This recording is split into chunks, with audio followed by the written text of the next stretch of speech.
The New York Knicks are back having a typical New York Knicks season. Oh, and I mean a typical New York Knicks season under Leon Rose and Coach Tibbs.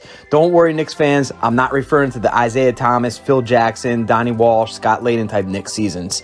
And I know you're still having nightmares about that. These Knicks, they could be in a worse position for sure, but look, this regime has got to be kicking themselves because they are in this position from their own doing. But honestly, that has nothing on how bad it could get if they make this one move that I'm about to go over. But before we get started, if you're new here, please click that subscribe button on the lower right-hand side and join our growing channel.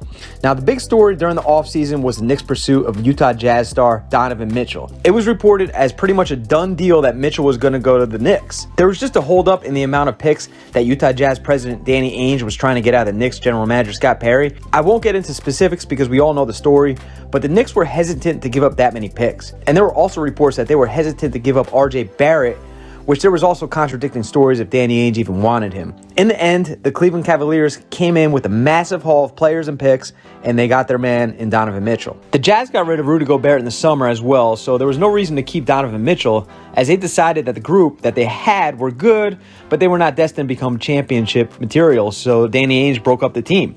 The Knicks, on the other hand, they were left holding their dicks, hoping that it would grow without being aroused. They opened up free agency by signing Jalen Brunson, who's playing good and is an upgrade for the Knicks, but he's also not the kind of player that's going to bring them a championship by himself. He's just a solid piece. He's maybe a number 3. Donovan Mitchell, on the other hand, has the Cavs rolling. Throughout the first few months of the season, he's had the Cavaliers in the top 5 seed and is currently 7th in the league in scoring and is probably an MVP candidate behind guys like maybe Luka, Joker, and Giannis. On January 2nd, Mitchell scored 71 points in a game against the Chicago Bulls.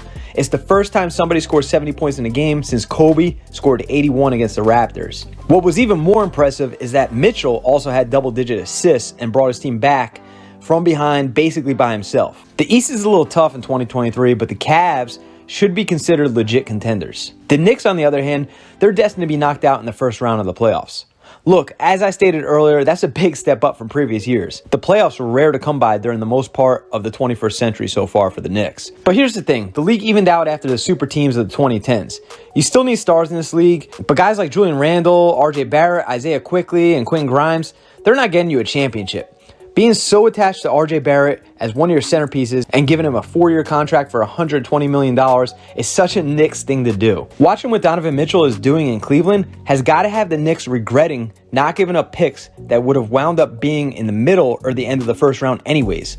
Leon Rose and Scott Perry felt like they were negotiating against themselves with Danny Ainge, as it was reported for a while that the Knicks were the only team for Mitchell. They got a little too cute in thinking that they can wait the Jazz out, and the Cavaliers decided they were in win now mode, so they came up and swiped Mitchell. This is the same kind of behavior that the Knicks have had for years. The common denominator in all this is James Dolan. Now look, he probably had nothing to do with the Knicks waiting out or not going to get their guy, but the bigger overall problem is he keeps putting the same type of people in place to make the same kind of mistakes. But here's where it can get worse. There are rumblings out there that the Knicks may be in the trade market for Zach Levine. The Chicago Bulls are having a miserable 2023 season, and despite Levine signing a massive 5-year, $250 million contract extension in the offseason, there are reports that he's not happy with his role in Chicago. Now, Zach Levine teaming up with Jalen Brunson and Julius Randle not only doesn't get you to the next level, but you're going to have to give up the depth and the role players and the picks to get him. And yes, I know that contradicts what I was saying about Donovan Mitchell, but Zach Levine is not Donovan Mitchell. The Knicks are not just one piece away. Levine is currently averaging 21.8 points per game on 43.4% from the field and 35.8% from deep, while getting to the free throw line just 4.2 times a game this year. And this is the lowest since his 2017-2018, his first year back from an ACL injury. Now, a lot of it is because of his knees. He's starting to come along a little bit, pretty much having a career game on January 6th, going 11 for 13 from 3 and dropping 41 in a win against the 76ers. He also followed it up with the next night scoring 36 against the Jazz. So maybe he's putting it all together as he's making a push to be an all-star. And while he's not Donovan Mitchell, he's no scrub. His talent isn't the reason why the Knicks should pass. Levine has dealt with some knee issues in the past, and this season it seems to be bothering him quite a bit. And that's just not something you want to hear about a 27-year-old who signed a 5-year, $215 million max contract in the summer. Even if the Bulls were willing to do Zach Levine straight up for RJ Barrett, the Knicks shouldn't do it.